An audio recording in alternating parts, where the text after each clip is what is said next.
Good morning all of you. कैसे हैं आप सभी। उम्मीद है कि आप सब अपने अपने घरों में सुरक्षित होंगे। मैं भी बहुत अच्छी हूँ। आज मैं स्पेशली जो बात करूँगी वो पेरेंट्स और टीचर्स से करूँगी। और आज मैं जिसके बारे में बात करूँगी वो है बच्चों के बारे में। आज मैं आप सबसे बच्चों के बारे में कि वो स्टडी में ज़्यादा ध्यान देते हैं या नहीं दे पाते हैं, इनके कारणों के बारे में बात करूँगी। मैं आप सबसे ये बात आज शेयर करूँगी, पर उससे पहले आपको, अगर आप इस चैनल पर नए हैं तो इस चैनल को शेयर और सब्सक्राइब ज़रूर करें और ये भी मुझे कमेंट करके बताएं कि आप किस तरह की वीडियो देखना पसंद करते हैं। चलिए अब बात करते हैं अपने टॉपिक की। अभी कुछ दिनों पहले क्या हुआ कि मैंने देखा कि मेरी बेटी जो अपनी क्लास में इंटेलिजेंट है, लेकिन कुछ टॉपिक्स स्पेशली साइंस के वो मुझसे घर पर आकर दोबारा समझती थी। वो कहती थी कि मुझे ये टॉपिक समझ में नहीं आया। जब मैं उसे समझाती थी तो उसके बहुत सारे सवाल कहीं उस टॉपिक से रिलेटेड थे, कहीं हमारे आसपास की दुनिया से रिलेटेड थे, पर वो पूछती थी और जहाँ तक मुझे समझ आता था मैं उसके सभी प्रश्नों का उत्तर देने की कोशिश करती थी। मैं जानती हूँ कि आप में से कुछ टीचर्स हैं, कुछ मदर्स हैं जो अपने बच्चों को पढ़ाते हैं और आपके साथ भी ये दिक्कत आती होगी। बच्चों को पढ़ाते हुए बच्चे अलग अलग तरह के सवाल पूछते हैं, उनमें जानने की इच्छा है। हम ये नहीं कह सकते कि बच्चे पढ़ना नहीं चाहते हैं, बात को घुमा रहे हैं। नहीं, बच्चे छोटे हैं, वो अपने समय से पहले ज़्यादा चीज़ों को जानने की रुचि रखते हैं, उस टॉपिक को और अच्छे से समझना चाहते हैं। अभी लास्ट सैटरडे को हमारे यहाँ पर स्कूल में पीटीएम होता है। उम्मीद करती हूँ कि आपके यहाँ पर भी पीटीएम होता होगा, जिसमें पेरेंट्स बच्चों के बारे में टीचर से यानी कि एजुकेटर से बात करते हैं कि वो पढ़ाई में कैसे हैं और उन्हें क्या दिक्कत आ रही है।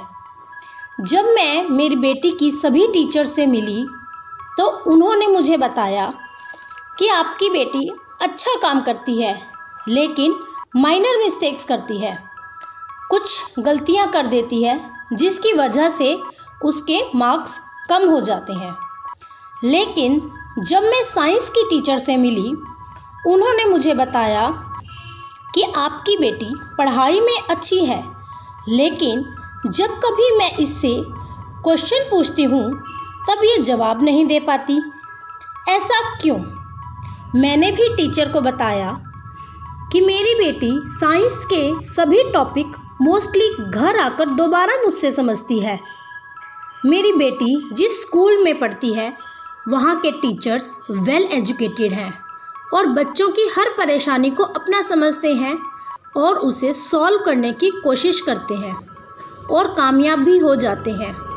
उनका एक्सपीरियंस ही ऐसा है। अब बात करते करते टीचर और मुझे ये समझ आया कि मेरी बेटी साइंस की क्लास में जब टीचर टॉपिक करवाती है तो उसका ध्यान यूनिवर्स में या फिर जो अपने आसपास की साइंस है उसमें चला जाता है, जिसकी वजह से मेरी बेटी उस टॉपिक को ध्यान से नहीं सुन पाती जो टीचर ने करवाया है। अगर मैं आसान शब्दों में कहूँ तो जैसे कि अगर टीचर लाइट की डेफिनेशन करवा रही है तब मेरी बेटी ये सोचती है कि लाइट कहाँ से आती है, लाइट कहाँ जाती है, कितने समय में लाइट हम तक आती है, अंधेरा क्यों होता है, अगर सूरज नहीं निकलेगा तो क्या होगा, हमारे आसपास लाइट कितनी कलरफुल है, फिर वो धीरे धीरे सोचते सोचते दिवाली की लाइट्स को इमेजिन करने लगती है और ये सब सोचते सोचते पीरियड कब ओवर हो जाता है उसे पता ही नहीं चलता। और इन सब के बीच हुआ ये कि मेरी बेटी ने सिर्फ लाइट की डेफिनेशन को तो ध्यान से सुना और उसके बाद वो अपनी इमेजिनेशन की दुनिया में सोचने चली गई। लेकिन उसके बाद जो कुछ भी टीचर ने क्लास में समझाया वो उसे समझ नहीं आया, क्योंकि उसने वो सुना ही नहीं। वो फिजिकली तो क्लास में थी पर मेंटली वो क्लास में नहीं थी। ये तो साइंस की बात कर सकते हैं। हम ये नहीं कह सकते कि मेरी बेटी पढ़ाई में नालायक है या ध्यान नहीं देती या सीखना नहीं चाहती, बल्कि वो ज़्यादा सीखना चाहती है, शायद इसीलिए ऐसी है। कभी कभी कुछ बच्चे इसी तरह किसी भी क्लास में कुछ और सोचने लगते हैं, जैसे कि हम कह सकते हैं कि बैक बेंचर्स मस्ती के बारे में सोचते हैं, बाहर क्या हो रहा है इसके बारे में सोचते हैं, आज हम घर जाएंगे तो मम्मा ने हमारे लिए क्या बनाया होगा ये सोचते हैं, या फिर साथ में जो बच्चा बैठा है वो क्या कर रहा है यही देखने लग जाते हैं। अब जब टीचर और मैंने इन सब बातों को गहराई से सोचा तो इस बात का समाधान भी मिला। इस तरह बच्चों को क्लास से बाहर मेंटली ना जाने दिया जाए, इसके लिए हर टीचर को एक ट्रिक अपनानी चाहिए। अगर आप मदर हैं तब भी इस ट्रिक को बच्चों को पढ़ाते समय यूज़ कर सकते हैं, जिससे बच्चे कम समय में ध्यान से पढ़ाई करेंगे। अब आप सभी ये सोचते होंगे ऐसा कौन सा तरीका होगा कि जिससे हम बच्चों को क्लास से बाहर सोचने से मना कर सकते हैं, या अगर मम्मा को किचन में काम करना है और मुझे साथ साथ बच्चों को भी पढ़ाना है तो हम कैसे इस काम को मैनेज कर सकते हैं। तो हमें कुछ नहीं करना, एक छोटा सा उपाय करना है। एक छोटी सी बात को पढ़ाते वक्त अपने दिनचर्या में शामिल करना है कि हमें उनका नाम, बच्चों का नाम हमें थोड़ी देर में पुकारना है। कैसे पुकारना है? जैसे कि मान लीजिए मैंने अपनी बेटी को एक क्वेश्चन याद करने के लिए दिया और मुझे अभी किचन में भी काम करना है। अगर मैं उसके पास नहीं बैठूंगी तो वो खेल में या टीवी में या इधर उधर पन्ने पलटती रहेगी, या फिर जो मैंने काम दिया है उसको छोड़कर रिटन काम की तरफ चली जाएगी, क्योंकि बच्चों को याद करने से ज़्यादा लिखने का काम पसंद होता है। लेकिन हमें तो याद करवाना ज़रूरी है। बच्चों को समझा चुके हैं, हमने उन्हें समझा दिया कि ये क्वेश्चन ऐसे याद करना है, और उसके बाद हमने उन्हें बोला कि अब आप इस क्वेश्चन को याद करो, और खुद किचन में काम करने लगे। लेकिन आपको क्या करना है, 2 या 3 मिनट बाद अपनी बेटी को या बेटे को आवाज़ लगानी है और उसे पूछना है, बेटा आपने कितना याद किया? याद हो गया? 2 लाइनें याद हुई हैं, चलो मुझे आकर सुना कर जाओ। 4 लाइन्स याद हुई हैं, चलो मुझे सुना कर जाओ। जल्दी करो वरना मैं डांट लगाऊंगी।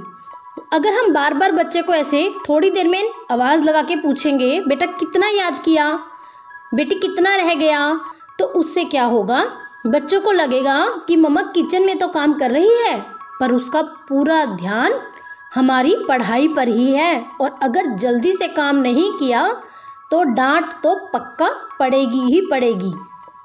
इसी तरह अगर टीचर को भी क्लास में टॉपिक समझाते समय कभी आगे से फ्रंट की लाइन में किसी भी बच्चे को उठाकर इशारा करके पूछे, डू यू अंडरस्टैंड दैट, क्या आपको समझ आ रहा है, और फिर अपना टॉपिक कंटिन्यू करें। जब थोड़ा सा पॉज मिले वहाँ पर फिर से एक बच्चे का नाम पुकार कर पूछे, अब हाँ निमेश समझ आ गया ना, या जहाँ से समझ नहीं आया बेटा पूछ लेना।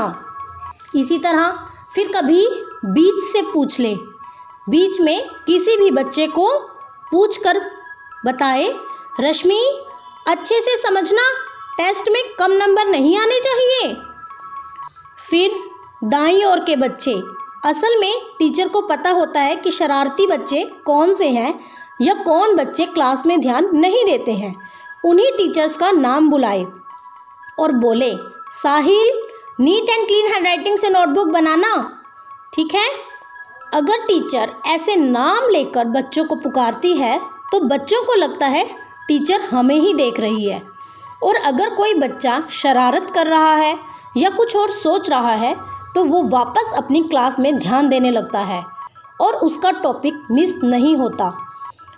मुझे लगता है इस ट्रिक का यूज़ करके आप बच्चे पर अपने घर का काम करते हुए भी नज़र रख सकते हैं। मैं ये समझती हूँ कि आपको मेरी बात अच्छी लगी होगी और समझ भी आई होगी। अगर आप इस ट्रिक को अपनाएंगे तो प्रॉब्लम का सॉल्यूशन निकल जाएगा। लेकिन अगर आपको लगता है कि इस प्रॉब्लम का कोई और सॉल्यूशन भी हो सकता है जिससे बच्चे पढ़ाई करते हुए अपने टॉपिक से ना भटकें, जो टीचर क्लास में करवा रही है वो उसे ध्यान से सुने, या फिर मम्मा को अगर किचन में काम भी करना है तब भी वो बच्चे को पढ़ने से हटने ना दे, और इसका कोई और उपाय आपको समझ में आता है तो आप प्लीज़ मुझे इसका सॉल्यूशन कमेंट बॉक्स में लिखकर ज़रूर बताएं।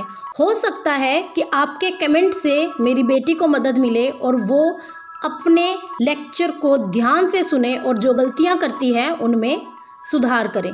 मुझे ये बात अच्छी लगी। मुझे लगा कि मैं इस तरीके से आपसे अगर शेयर करूँगी तो मेरी ये प्रॉब्लम सॉल्व हुई है। मैंने देखा है, टीचर से मैंने बात की थी, हमें ये ट्रिक अच्छा लगा तो मुझे लगा कि मैं आपसे शेयर करूं। अगर आपको मेरी वीडियो पसंद आई हो तो इस वीडियो को लाइक, शेयर और सब्सक्राइब ज़रूर करें। Thank you for watching my video till the end. Have a nice day. Thank you so much.